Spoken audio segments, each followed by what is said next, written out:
Bonjour à toutes et à tous, bienvenue sur Grand Lille TV, merci et de nous rejoindre pour une nouvelle édition du Rendez-vous de l'Écho aujourd'hui. Et Philippe Mix est avec nous, bonjour. Bonjour.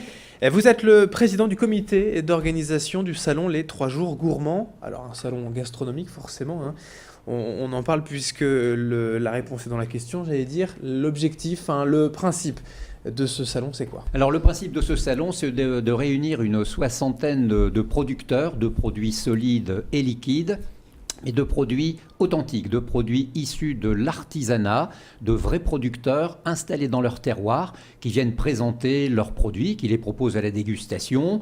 Il y a des animations autour de tous ces produits et bien évidemment, ils proposent la vente de leur vin, de leur fromage, de leur charcuterie et autres à tous les visiteurs qu'ils souhaitent. C'est un rendez-vous d'amitié, c'est un rendez-vous de convivialité, c'est un rendez-vous de découverte, c'est un rendez-vous de passionnés, c'est un rendez-vous de culture également. C'est un salon de gastronomie nationale, toute la France ou presque est représentée, on n'a pas que la région là. Absolument, ce n'est pas un salon des produits de notre région, même si bien évidemment les produits régionaux sont très présents sur le salon, mais ça vient, comme vous le dites, de partout, ça vient de Corse, ça vient de Méditerranée, ça vient du Rhône, ça vient du Pays Basque, ça vient des Antilles, ça vient du Jura, ça vient d'Alsace, ça vient de Champagne.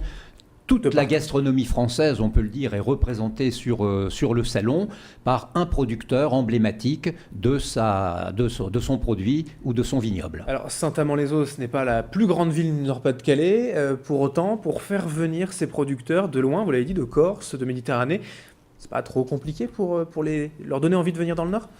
Écoutez, non, la preuve en est, c'est que la liste d'attente des exposants qui souhaitent venir exposer à Saint-Amand est très longue, que malheureusement on ne peut pas tous les accueillir, mais je crois qu'on a une qualité d'accueil déjà dans les superbes locaux du Pasino à Saint-Amand qui permettent, je dirais, en termes de parking, en termes de restauration et autres, tout le confort nécessaire.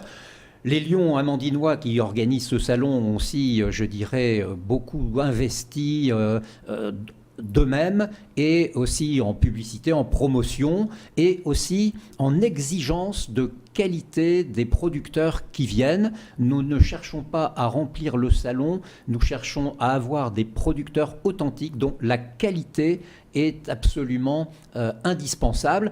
La preuve en est, c'est que nous avons quasiment la moitié de nos vignerons exposants qui sont cette année très largement cités et recommandés par les plus grands guides œnologiques. Donc la qualité répond à une attente du public qui y trouve bien évidemment son compte. Et donc la qualité plutôt que la quantité, car vous pourriez avoir plus de 100 exposants facilement, vous vous en contenez à 60. Oui, il nous est quelquefois proposé d'élargir le salon en mettant un chapiteau sur le parking. Je m'y refuse absolument, parce que nous perdrions aussi notre âme. La convivialité, le plaisir de la rencontre et de l'échange, il est encore possible à cette taille de salon. Au-delà, je pense qu'on basculerait sur un aspect beaucoup plus commercial et moins chaleureux.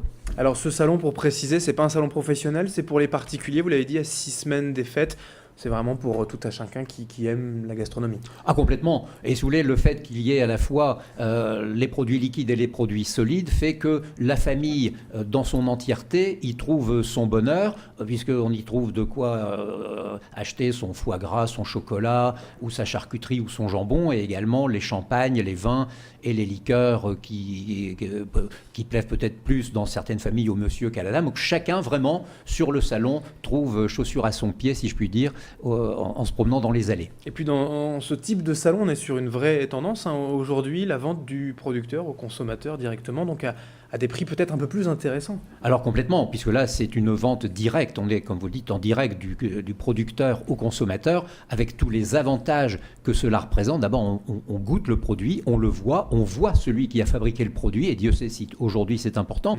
Et j'ai envie de dire que dans cette actualité un peu tristounette, où le monde de l'agriculture souffre terriblement, il suffit d'ouvrir un journal ou de regarder un écran de télévision pour s'en rendre compte, mais nous sommes très heureux, nous, de donner un coup de pouce à ce beau métier d'agriculteur et de viticulteur en les mettant sur le devant de la scène pour défendre et valoriser leur savoir-faire qui, malheureusement, quelquefois, avec des réglementations qui nous viennent d'hors de France, si je puis dire, viennent pénaliser lourdement cette activité qui est, c'est vrai, en souffrance. Donc nous sommes très heureux d'apporter notre pierre à l'édifice de leur promotion. C'est une opération de com alors en fait, pour vous aussi, pas uniquement, mais c'est une opération de com pour défendre la filière agricole gastronomique française. Ah oui, oui, oui, ça je suis et nous sommes très attachés à la défense de cette filière, à la défense du patrimoine national, de la gastronomie française est entrée au patrimoine mondial de l'humanité.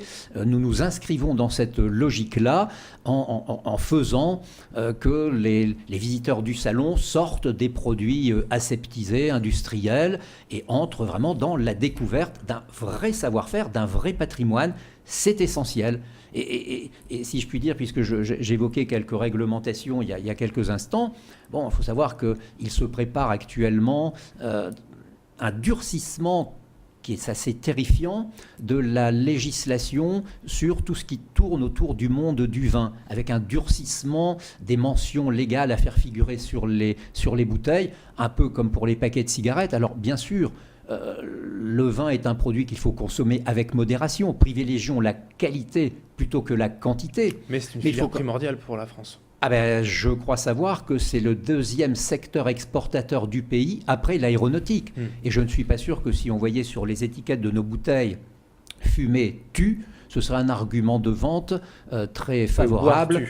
Ou boire-tu, ce serait un argument de vente très, très, très favorable pour les éventuels acquéreurs étrangers. Bien sûr, alors le côté positif de tout ça, de la gastronomie, ce sera donc le salon, les 3 jours gourmands au Pavillon de Saint-Amand. Merci Philippe Mix d'avoir été avec nous pour en parler. C'est moi. Et merci à vous de nous avoir suivis sur Grand Lille TV. Dans un instant, l'information continue.